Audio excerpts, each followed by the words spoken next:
America और Iran के बीच में क्या कहानी वहीं पर आकर के खड़ी हो गई है जहां से शुरुआत हुई थी। 28 फरवरी को जब युद्ध की शुरुआत हुई थी और 28 फरवरी को अयतुल्ला अली खामेनी साहब को शहीद किया गया था, क्या अब उनके जनाजे के बाद में ठीक उसी तरीके से चैप्टर 2 की शुरुआत हो रही है।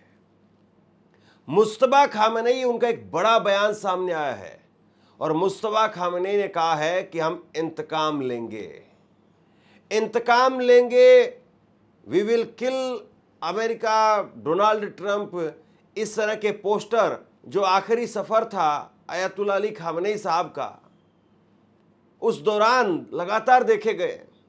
लेकिन अब जो खामेनी साहब का बयान आया है, इसको कैसे देखा जाए? और उधर से ट्रंप बाबू कह रहे हैं कि अगर मुझे मारने की सोची, अगर मुझे मारने का प्लान बनाया तो मैं 1000 मिसाइलों से ईरान के ऊपर हमला करूंगा। सबसे पहली बात तो यह है कि ट्रंप का खोखलापन यहीं पर दिखाई दे रहा है। जिन ट्रंप बाबू को या अमेरिका के राष्ट्रपति को यह कहा जाता है कि सबसे सेफ, सबसे स्ट्रोंग, यानी हर तरीके से, हर लिहाज से सबसे मजबूत, सबसे ताकतवर कोई अगर शख्स है इस धरती पर, तो अमेरिका का राष्ट्रपति होता है। और अगर अमेरिका का राष्ट्रपति वो इस तरीके से खिसियानी बिल्ली खंबो नोचे उस वाले मामले में जो है वो दिखाई दे कि भाई कुछ नहीं तो यही बात बोल दो कि मुझे मारा तो मैं 1000 मिसाइलों से जो है वो हमला करूंगा, तबाह कर दूंगा। आपने कोई कसर छोड़ी नहीं थी और अब आप क्या कह रहे हैं कि भाई आप कोई नैतिकता या फिर आप कोई वैल्यूज को जो है वो पॉइंटेड करके और किसी तरीके से जंग में थे। नहीं साहब, आप वो कर रहे थे जो आप करना चाहते थे। आपने हर वो मुमकिन स्टेप उठाया है जो आप उठा सकते थे और अब जो है ये सिर्फ और सिर्फ एक तरीके से दिखाई दे रहा है कि ये एक पैतरा है। लेकिन जहां मुस्तफा खामेनी का बयान सामने आया है और वो जो इंतकाम की बात कह रहे हैं, वहां पर आपको तवज्जो देनी चाहिए। ट्रंप तो बोलते ही रहते, कुछ सुबह, कुछ शाम, कुछ दोपहर, ठीक है मार्केट में कुछ पैसा बन गया, इधर से कुछ पैसा उठा लिया या इधर से कुछ पैसा हो गया, शुरुआत से जैसे उन पर आरोप लगते रहे। लेकिन मुस्तफा खामेनी का ये कहना कि हम इंतकाम लेंगे, हम भूलने वाली कौम नहीं है, इसके मायने क्या है? ईरान में क्या चल रहा है, ईरान की क्या तैयारी है? और बीते 3 महीनों में, 9 अप्रैल से लेकर के और आज की तारीख तक 3 महीनों में हथियारों के लिहाज से अगर बात करें तो ईरान कितना अपने आप को दोबारा से खड़ा कर पाया है, इन सारी चीज़ों पर बात करने के लिए मैंने ईरान से स्पेशली इनवाइट किया नज़र अब्बास रिजवी को। और आप इस इंटरव्यू को ज़रा सुनिए, आखिरी तक सुनिए, आपको ईरान अमेरिका इस युद्ध को लेकर के जो एक डीप इनसाइड स्टोरी हर कोई जानना चाहता है, कहीं ना कहीं उसकी एक साफ झलक आपको दिखाई देगी। बहुत बहुत स्वागत है आपका। और मैं आपसे समझना चाहता हूं कि एक तरफ ट्रंप साहब कह रहे हैं कि भाई मुझे अगर मारा, यानी डर दिखाई दे रहा है उनमें, मुझे अगर मारा तो ईरान को बर्बाद कर दूंगा, तबाह कर दूंगा, 1000 मिसाइलें वो तैनात कर रखी हैं। और दूसरी तरफ खामेनी साहब, उनका बयान सामने आया और वो कह रहे हैं कि हम इंतकाम लेंगे। क्या होने वाला है? पूरी दुनिया टकटकी लगा करके एक बार फिर से ईरान की तरफ देख रही है। बिस्मिल्लाहिर्रहमानिर्रहीम। बहुत बहुत शुक्रिया मुझे एक बार से इनवाइट करने के लिए। और देखिए धर्मेंद्र जी, ये दोनों बयान जो है अपने आप में बहुत ही महत्वपूर्ण है। एक बयान है ईरान की तरफ से जो ईरान की ताकत को, ईरान की शक्ति को, ईरान की कुदरत को दर्शाता है, और दूसरी तरफ है ट्रंप का बयान जो अमेरिका के डूबते हुए जहाज को दर्शाता है, अमेरिका की कम होती हुई कुदरत को दर्शाता है। मुझे नहीं लगता कि इतिहास में पिछले 50-60 सालों में अमेरिकन प्रेसिडेंट का ऐसा बयान कभी आपने सुना होगा या दुनिया ने सुना होगा, वो कहे कि अगर मुझे मार दिया जाए तो बस 1000 मिसाइलें जो ईरान के ऊपर मार देना। ये बताता है, ये दर्शाता है कि कितना ज्यादा दहशत में है ट्रंप, कितना ज्यादा डरा हुआ है और कितना ज्यादा कमजोर हो चुका है अमेरिका इस युद्ध के बाद।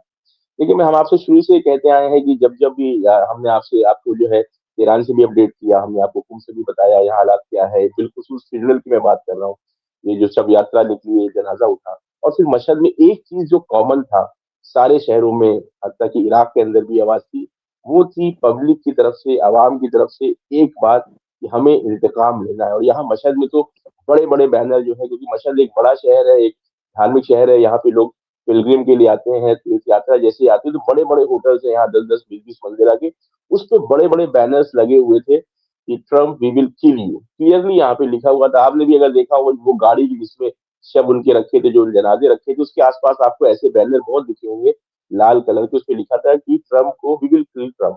तो ये अब समझ में आता है कि ये जो ट्रम्प का बयान है, उसको ये एहसास हुआ है कि न सिर्फ ये कि ईरान तबाह नहीं हुआ, बर्बाद नहीं हुआ, हमारे सामने झुका नहीं है, हमने लीडरशिप को नहीं खत्म किया, हमने रिजीम चेंज नहीं किया, बल्कि इस जो हमने जो गलती की, जो हमने हिमाकत करी, यहाँ के सुप्रीम लीडर को जो कत्ल किया, तो जो पब्लिक का गुस्सा था, जो पिछले 4 महीनों से नहीं निकल पाया था, क्योंकि अभी जनाजा नहीं उठा था, तो जनाजा नहीं उठने की वजह से जंग में बिजी थे, उसके बाद निगोशिएशन चलने लगे, तो पब्लिक का वो गुस्सा एक तरह से दबा हुआ था। और इस वक्त जनाजे के बाद जो पब्लिक का गुस्सा फूटा है, और उसी गुस्से को, उसी पब्लिक की आवाज को जो है एक तरह से बयान किया है मुश्तबा खानई साहब ने कि हम इंतकाम जरूर लेंगे, जितने भी लोग शहीद हुए हैं, चाहे वो पिछले साल जो जंग में लोग शहीद हुए थे 3,000 के करीब, चाहे इस साल जो रहबर शहीद हुए हैं, सुप्रीम लीडर शहीद हुए हैं, या बच्चियां शहीद हुई है मीनाक्षी, उसके अलावा जो भी आम लोग शहीद हुए, उन सबका बदला लिया जाएगा। अब क्योंकि हमारी दुनिया में दो तरह की मानसिकता होती है, एक मानसिकता ये होती है कि रिजवी साहब, मैं एक चीज आपसे समझना चाह रहा हूं, आप आगे इस पर बात बताइएगा। देखिए, पब्लिक आवाम जो कह रही थी, जाहिर सी बात है उसके पीछे उनकी भावनाएं रही होंगी। और आप सही कह रहे हैं, लाल रंग के झंडे, आपने खुद वहाँ से ग्राउंड रिपोर्ट दिखाई है, और आपका बहुत शुक्रिया, आपके वजह से हजारों लोगों तक जो है वो, देश के करोड़ों लोगों तक वो चीज़ें पहुँची हैं। लेकिन सवाल ये है कि पब्लिक सेंटिमेंट वो तो एक हो सकता है, लेकिन रणनीतिक तौर पर क्या जिस तरीके से मुश्तबा खामेनी ने कहा है, वो खुद भी शरीक नहीं हुए, और जिस तरीके से वो अभी तक सामने नहीं आए हैं, तो ऐसा है नहीं कि कोई ये मान लिया जाए कि ठीक है, उन्होंने कुछ पब्लिक सेंटिमेंट को या खुश करने के लिए या शांत करने के लिए ऐसी कोई बात कह दी होगी। कुछ न कुछ ऐसा माना जा रहा है कि कुछ सीरियस है। क्या वाकई आपको लग रहा है कि कुछ सीरियस है? हाँ, मैं वही कहना चाह रहा था कि दो तरह के इंतकाम होते हैं धर्मेंद्र जी। एक इंतकाम ये होता है कि मसलन एक शख्स जो है वो शहीद हो गया, और उसके मुकाबले में किसी दूसरे को जो है वो शहीद कर दिया गया।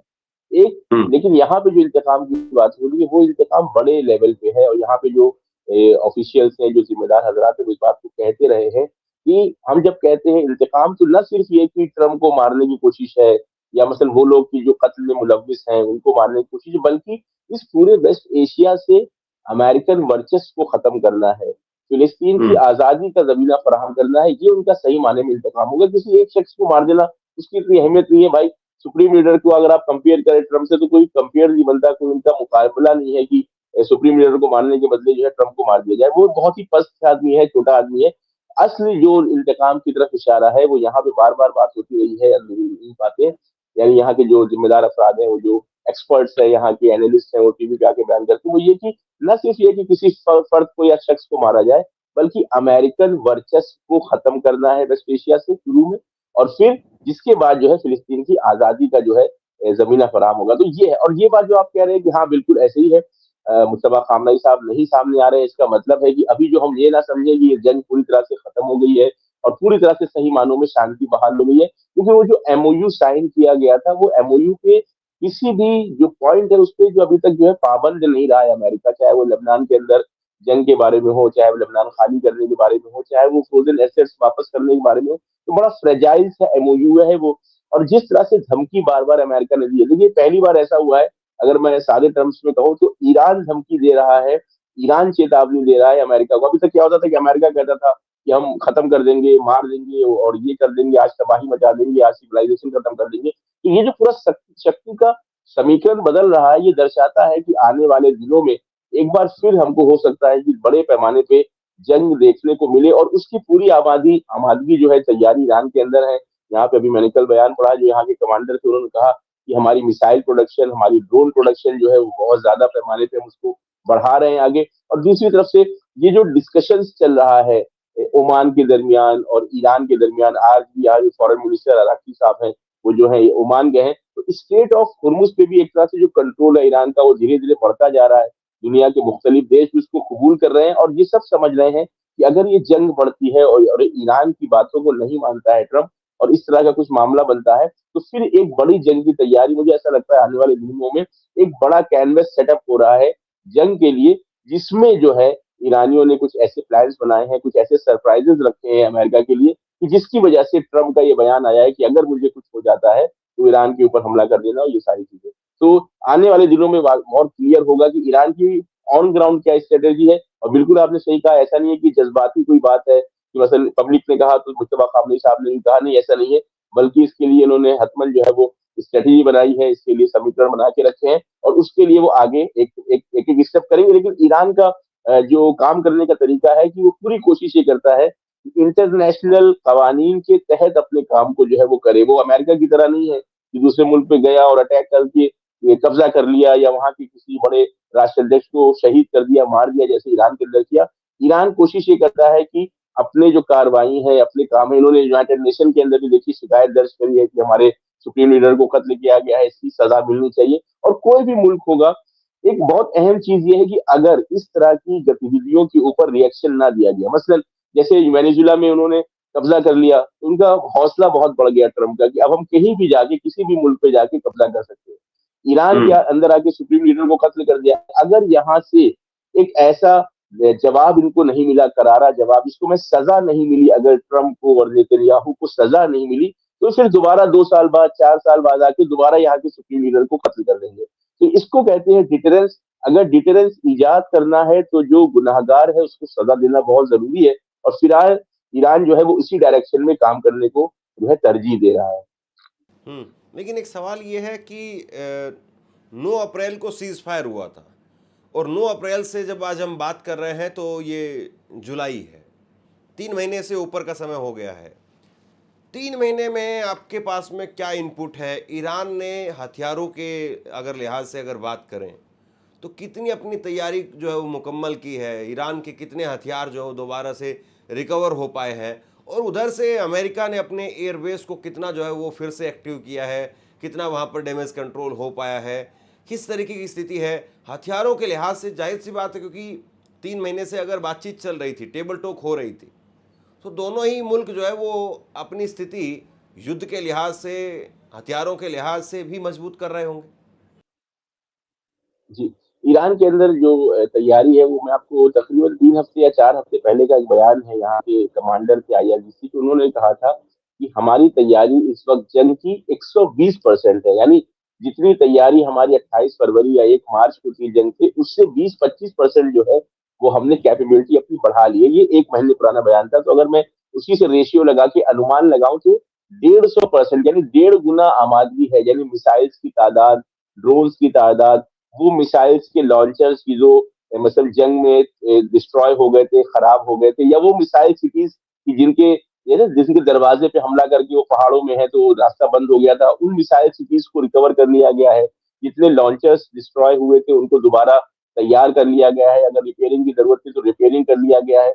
इस तरह से ही ड्रोन की जो फैक्ट्रीज पे अटैक हुआ था जिसमें प्रोडक्शन पे प्रभाव पड़ा था, उसको दोबारा सुधार लिया गया है। तो ओवरऑल 150% आमादगी है as a equipment point of view से। दूसरी तरफ यूएस का जो मामला, कुछ सीएनएन की रिपोर्ट है, राउटर्स की रिपोर्ट है, न्यूयॉर्क टाइम्स की रिपोर्ट है कि 17 बेसेस ऐसे हैं यूनाइटेड स्टेट्स के इन ममालिक के अंदर की जो पूरी तरह से इनहैबिटेबल है। अब उनमें ना कोई रह सकता है, ना ही कोई हथियारों का संचालन हो सकता है। इसीलिए आप देखें कि अब बीच में जब ये छिटपुट घटनाएं होती हैं, हालांकि मैं छिटपुट कह रहा हूँ, एक बड़े पैमाने पर जंगी सूरत हाल बनती है, जैसे 2 रात पहले बनी थी।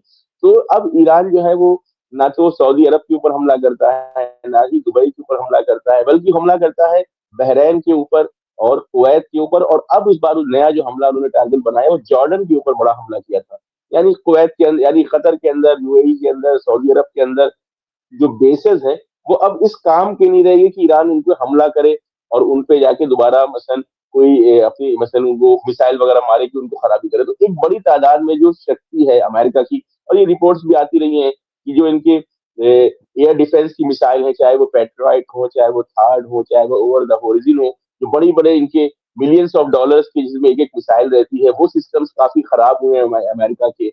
और राडार सिस्टम जो इनके हैं वो बहुत खराब हुए हैं। जो इनका फिफ्थ फ्लीट है बहरैन के अंदर, उसमें काफी तबाही हुई है। तो और ये सारी चीजें जो होती हैं, बड़ी चीजें होती हैं धर्मेंद्र जी, ये जाती है पानी के रास्ते से। और स्ट्रेट ऑफ हुर्मुज क्योंकि बंद है, या ईरान की कोऑर्डिनेशन से ही शिप्स आ जा रही हैं, तो मुझे नहीं लगता कि बहुत ज्यादा जो इनके बेसेस थे उनमें बहुत ज्यादा इस वक्त रिपेयरिंग का काम हो पाया है या तैयारी हो पाई है। तो इनकी इस वक्त जितनी भी शक्ति है, वो या तो अपनी वॉरशिप से जब भी अटैक करती है ईरान के ऊपर, पिछले 2 रातों से जो किया, जो 2 रातों में किया 2 दिन पहले, वो भी अमेरिका ने अपने वॉरशिप से किया, अपनी समुद्री बेड़े जो है उनसे हमला किया, या फिर वो जो अपने फाइटर जेट्स के जरिए से है। तो अब फाइटर जेट्स की इनके पास ताकत है, इसराइल में फाइटर जेट्स है, और भी जो दूसरे इनके वॉरशिप्स है। तो अमेरिका की ताकत अगर 28 फरवरी और 1 मार्च से कंपेयर करें, तो मुझे लगता है अमेरिका की जंगी ताकत इस वेस्ट एशिया में काफी कम हो चुकी है। और ईरान की ताकत वेस्ट एशिया के इस पूरे जो सिनेरियो है उसमें काफी बड़ी है। साथ ही साथ एक स्ट्रेटेजिक हथियार, जो स्ट्रेट ऑफ होर्मुज नाम का स्ट्रेटेजिक हथियार मिला हुआ है ईरान को, कि जैसे ही जंग शुरू होगी वैसे ही वो दोबारा बंद कर सकता है। बाबल मंदब बंद करने की बात है, आपने देखा होगा कि रिसेंटली एक बहुत बड़ा एक बात हुई जिसकी तरफ तवज्जो नहीं की मीडिया की। यमन के अंदर जो है सऊदी अरब ने और दुबई ने, यानी यूएई ने मिलकर ब्लॉकेट लगाया हुआ है तकरीबन 10 साल से। जब वो जंग शुरू हुई थी 2015 में, तो यमन का जो ये वेस्टर्न एरिया है जहाँ पे अंसारुल्लाह का कंट्रोल है, वहां के एयरपोर्ट पे कोई भी प्लेन नहीं जा सकता है। उस ब्लॉकेट को जो है पिछले दिनों जो है ईरान ने खत्म किया है, जब फ्यूनरल के लिए इनको यहाँ से लोग लेके जाने थे और कुछ घायल लोगों को भी लेके आए थे। तो अभी यमन का बयान आया है कि यमन ने शुक्रिया किया ईरान का कि आपने जो है हिम्मत दिखा के हमारे यहाँ ब्लॉकेट को खत्म किया है। तो अब जब जंग अगर होती है तो यमन की साइड से भी हमें देखने को मिल सकता है कि वो बाबल मंदब को बंद करे। तो इससे जो है इकोनॉमिक प्रेशर ट्रम्प के ऊपर और इसराइल के ऊपर और वेस्ट के ऊपर आएगा। तो एक स्ट्रेटेजिक हथियार जो है वो इसमें है, ये जो वाटरवेज वाला है। उसके अलावा मिसाइलों की भी तैयारी है पूरी तरीके से। और क्योंकि ईरान ने पिछली जंग में जो 40 दिनों में हुई है, उसमें जो डिफेंस सिस्टम है, चाहे वो इसराइल का हो, चाहे वो यूएस के मुख्तलिफ बचे खुचे बेसिस का भी हो, वो डिफेंस सिस्टम इतना कमजोर हो चुका है कि अब ईरान का जो मारक क्षमता है वो काफी बढ़ चुकी है। तो अब अगर जंग होती है तो मुझे लगता है कि इसमें यूएस और इसराइल का काफी बड़ा नुकसान होने वाला है। एक एक इस जंग के अंदर हम शुरुआत से देखते रहे हैं कि ये पहलू, कि जब जब बड़े बयान आते हैं, जब जब ये कहा जाता है कि आज क़यामत की रात है, सब कुछ खत्म हो जाएगा, या खास तौर पर ट्रम्प की तरफ से कहा जाता है कि पाषाण युग में भेज देंगे, आज पूरा खार्क द्वीप उस पर कब्जा कर लेंगे और सेना उतार रहे हैं, ट्रुप्स ऑन द ग्राउंड जाएगा, ये होगा वो होगा, और उसके बाद में सब कुछ फुश, एकदम खत्म। और तो ये कुछ उस तरीके का मामला है क्या? मतलब कि हमने 1000 मिसाइलें तैनात कर दी है, ये होने जा रहा है, वो होने जा रहा है। खामेनेई साहब का बयान है इसमें, मुस्तफा खामेनेई उनका बयान है। क्या आपको लग रहा है कि ये सिर्फ और सिर्फ बयानबाजी है, सीरियसली कुछ होने जा रहा है, या ऐसा भी हो सकता है जैसे हर बार होता रहा है कि डी एक्सीलेट करने के लिए थोड़ा सा एक्सीलेट किया जा रहा है? जी, ये स्ट्रेटेजी जो है ये ट्रम्प की रही है। और ट्रम्प क्योंकि उसको जमीनी हकीकत मुझे लगता है बहुत ज्यादा पता नहीं रहती, उसको गलत इन्फॉर्मेशन मिलती है जो उसके आसपास के लोग हैं, इस वजह से वो ऐसे बयान देता है। आप सही कह रहे हैं, जब जब उसने बयान दिया है धमकाने वाला इस टाइप का, तो बाद में वो वाकई वो सब खुश रहा है। और इसी वजह से अब ईरान के अंदर भी उसको सीरियस नहीं लिया जाता, बल्कि पूरी दुनिया में सीरियस नहीं लेते। तो हो सकता है ये बिल्कुल ऐसी हो। लेकिन मैं जो हाईलाइट करना चाहूंगा धर्मेंद्र जी, वो यही कि ये जो डर है ट्रम्प के अंदर कि अगर मैं मार दिया जाऊं, आप देखिए ये कहा जाता है दुनिया में, ये शब्दावली का प्रयोग होता है कि the most powerful man on the earth, ये है POTUS, president of the United state is the most powerful man on the earth. वो कह रहा है कि ईरान जैसा एक मुल्क जिसके बारे में आपने 20 बार कहा है कि हमने उनकी आर्मी खत्म कर दी, हमने उनकी नेवी खत्म कर दी, हमने उनकी मिसाइल खत्म कर दी, हमने सब कुछ खत्म कर दिया, वो डर रहा है कि मुझे ईरान जो है मार सकता है। ये खुद एक बहुत बड़ा स्टेटमेंट है, डर का स्टेटमेंट है, कमजोरी का स्टेटमेंट है। तो ये जो बात है, हजार हजार मिसाइल कोई बड़ी चीज नहीं है। 1000 मिसाइल ये मार रहे हैं तो ईरान जो है एक साथ 10,000 मिसाइल भी मार सकता है। और जो मुश्तबा खामनेई का बयान है, उसमें देखिए जो फर्क है ट्रम्प के बयान में जो होता है और जो मुश्तबा खामनेई साहब ने ये नहीं कहा कि हम आज ही रात में बदला ले लेंगे, हम अगले हफ्ते बदला ले लेंगे, हम 10 दिन में बदला लेंगे। यानी उन्होंने कोई टाइम मुशख्खस नहीं किया है कि हम, ये हमारी डेडलाइन है जुलाई जुलाई के लास्ट तक हम उनको बदला नहीं। उन्होंने कहा है कि हम बदला लेंगे। और क्योंकि उनका बदला लेना किसी एक शख्स को मारने के ऊपर डिपेंड नहीं करता है कि ट्रम्प को या नेतन्याहू को ही मारना है, क्योंकि वो एक लॉन्ग प्रोसेस है, वो बड़ा प्रोसेस है। यानी वेस्ट एशिया से अमेरिका के वर्चस्व को इस तरह से खत्म करना कि खुद अमेरिका कहे कि अब हम जा रहे। देखिए 20 साल अफगानिस्तान के अंदर अमेरिका रहा, और फिर वो जब दोबारा जब तालिबान के साथ इनकी जंग लास्ट आखिर आखिर में शुरू हुई, तो एक लंबा प्रोसेस लगा अमेरिका को यहाँ बाहर निकलने के लिए। तो ये जो अमेरिका का बाहर निकलने का प्रोसेस है, हो सकता है 2 महीना चले, हो सकता है 4 महीना चले, हो सकता है 6 महीना चले। तो जो फोकस है मुश्तबा खामनई साहब का, वो ये कि हम किसी भी तरीके से यूएस के साथ ऐसा कोई नेगोशिएशन नहीं करने वाले हैं, यूएस के साथ कोई ऐसा मामला नहीं करने वाले हैं कि हम भी यहाँ रहें और यूएस भी वेस्ट एशिया में अपनी मजबूत पकड़ बनाए रहे। ये नहीं होने वाला है आने वाले वक्त में। अब वो कितने दिन में होगा, 2 महीने में होगा, 6 महीने में होगा, जंग के जरिए से होगा, डिप्लोमेसी के जरिए से होगा, ट्रेड रिलेशंस की वजह से होगा, स्टेट ऑफ हॉर्मुज को बंद करके इकोनॉमिक प्रेशर डालने की वजह से होगा, या ग्लोबल लेवल पे यूनाइटेड नेशन में कुछ होगा। ये मुशक्कस नहीं है। असल क्या है, बदला लेना है। बदला लेने को मैंने आपके लिए समझाया, दर्शकों के लिए भी समझाया कि ये इन लोगों को तो मारना ही है। मारने से मुराद है सजा देना। देखिए, कोई भी मंतिकी इंसान, कोई भी लॉजिकल इंसान होगा, वो यही कहेगा कि अगर किसी को आपने कत्ल किया है, कोई भी आपके पास कानूनी उसके लिए वो नहीं था, बेस नहीं था, कोई भी लॉफुल बेस नहीं था कि आप आयतुल्ला खामनई को आके मार दिया। आपने एक इंसान को आके कत्ल किया है। मुल्क का कानून, दुनिया का कानून, इंसानियत का कानून, इस्लामिक कानून, कोई भी कानून ले ले, वो यही कहेगा कि तुमने कत्ल किया है, तो अब इसके बदले में तुम्हें सजा मिलनी चाहिए, तुम्हें भी कत्ल होना चाहिए, तुम्हें सजाए मौत मिलनी चाहिए। तो ये तो इनके इंतजाम में आएगा। लेकिन साथ साथ यूएस के वर्चस्व को खत्म करना, ये एक टाइम टेकिंग प्रोसेस हो सकता है। शायद हम देखें 3 महीने में, शायद हम देखें 6 महीने में, शायद हम देखें 1 साल में। लेकिन ये जो फर्क है, आपने जो सवाल पूछा कि ऐसा है जैसे ट्रम्प का बयान आता है वैसे मुश्तबा खामनई साहब का बयान है, तो उसमें फर्क ये है कि मुश्तबा खामनई साहब ने कोई टाइम लाइन डिफाइन नहीं करी है कि 3 महीने में हम ये करेंगे, 1 हफ्ते में हम ये करेंगे। ये होने वाला है। कितना टाइम लगेगा, ये आगे जो है हमें देखने की जरूरत है। देखिए, यही सबसे बड़ा सवाल है और उम्मीद तो पूरी दुनिया यही कर रही, किसी तरीके से शांति स्थापित हो जाए, किसी तरीके से पूरी दुनिया में आपसी जो है वो सौहार्द भाईचारा वो बढ़े। लेकिन जो चीज़ सामने है उससे अब मुंह कैसे मोड़ सकते हैं। और ऐसे में अगर मुश्तबा खामनई अगर कुछ कह रहे हैं, ट्रंप की बात को अगर इग्नोर कर भी दिया जाए, तो खामनई साहब का जो बयान आया है सामने, उसमें भी ऐसा नहीं है कि कहीं पर कुछ फॉर्मलिटी वाली बात हो, या ऐसा भी नहीं है कि कोई उनको बयान देना था, जैसे ट्रंप को कोई न कोई बयान देना रहता है, तो ऐसा भी नहीं है।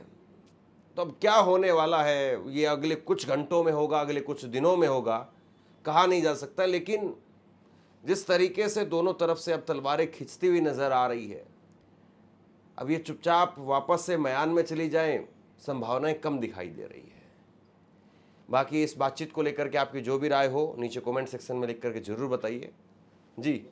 1 मिनट में धर्मेंद्र जी, बस मैं एक चीज हाईलाइट, आपने बिल्कुल सही कहा, और ये बात कोई भी समझदार इंसान दुनिया का होगा, अमन पसंद, वो यही कहेगा कि भाई शांति दुनिया में बहाल होनी चाहिए। लेकिन अगर हम देखें, थोड़ा सा सिनेरियो देखें कि अमेरिकन हेजिमनी जो है वो दुनिया में शांति नहीं होना चाहती। नहीं तो 10,000 किलोमीटर दूर आके एक मुल्क के सुप्रीम लीडर को आप कत्ल कर दे रहे हैं, फिर उससे कह रहे हैं न्यूक्लियर वेपन छोड़ दो, फिर आप उससे कह रहे हैं स्टेट ऑफ हॉर्मुज छोड़ दो अपनी मांगों पे। वेनेजुएला में आपने देखा भी क्या हुआ, क्यूबा में क्या हुआ। तो जब तक ये अमेरिकन हेजिमनी पूरी तरीके से खत्म नहीं होती, शांति तभी हो सकती है कम से कम वेस्ट एशिया में। और वेस्ट एशिया में जब होगी तो पूरी दुनिया में हम देखेंगे। देखिए, रशिया और यूक्रेन का युद्ध चल रहा है, रशिया ने यूक्रेन के ऊपर हमला किया। इस वक्त रशिया जो है वो न सिर्फ यूक्रेन से लड़ रहा है बल्कि पूरे नेटो से लड़ रहा है, अमेरिका का सपोर्ट है। तो जब तक ये दूसरे मुल्क में जाके, दूसरों के मामले में जाके इंटरफेरेंस करने की टेंडेंसी नहीं खत्म होगी दुनिया के अंदर, जो सो कॉल्ड सुपर पावर है। आप देखिए, अभी की बात नहीं है धर्मेंद्र जी, 200 साल 300 साल से,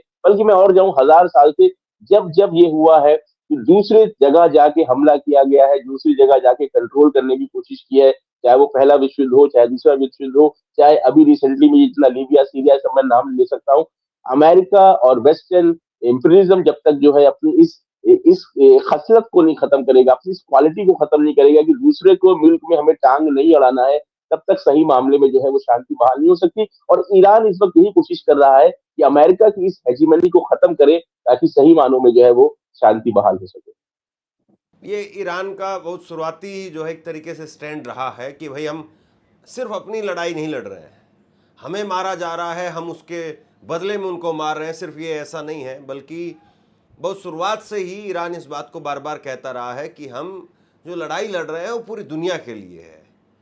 एक ऐसे व्यक्ति को, एक ऐसे मुल्क को सबक सिखाना है जो कभी भी किसी पर भी मुंह उठा करके कब्जा करने के लिए चलते हैं। डोनाल्ड ट्रंप के बयान आप देखिए इस जंग से पहले के, कि वेनेजुएला पर कब्जा हो गया है, ग्रीनलैंड की वो बात करते थे, कनाडा की जो है वो बात करते थे, फिर इधर ईरान की तो चल ही रहा था कि सिर्फ 4 दिन का माहौल है, 4 दिन का एक मिशन है और उसके बाद में सब कुछ यहाँ पर कब्जा हो जाएगा। तो ये बहुत सारी चीज़ें पहले दिन से चलती रही हैं, लगातार हम देखते रहे हैं, लेकिन आखिरी जो छोर है वो दिखाई नहीं दे रहा है। और ये आखिरी छोर किस तरीके से कैसे आएगा, इंतजार इस बात का है। शेयर कीजिए इस बातचीत को, और आप क्या सोचते हैं नीचे कमेंट सेक्शन में लिख करके जरूर बताइए। अब्बास साहब, आपका बहुत बहुत शुक्रिया, और जिस तरीके से आपने बहुत बहुत आकर के एक एक पहलू पर अपनी जो बात रखी, बहुत बहुत शुक्रिया। बहुत बहुत शुक्रिया आपका।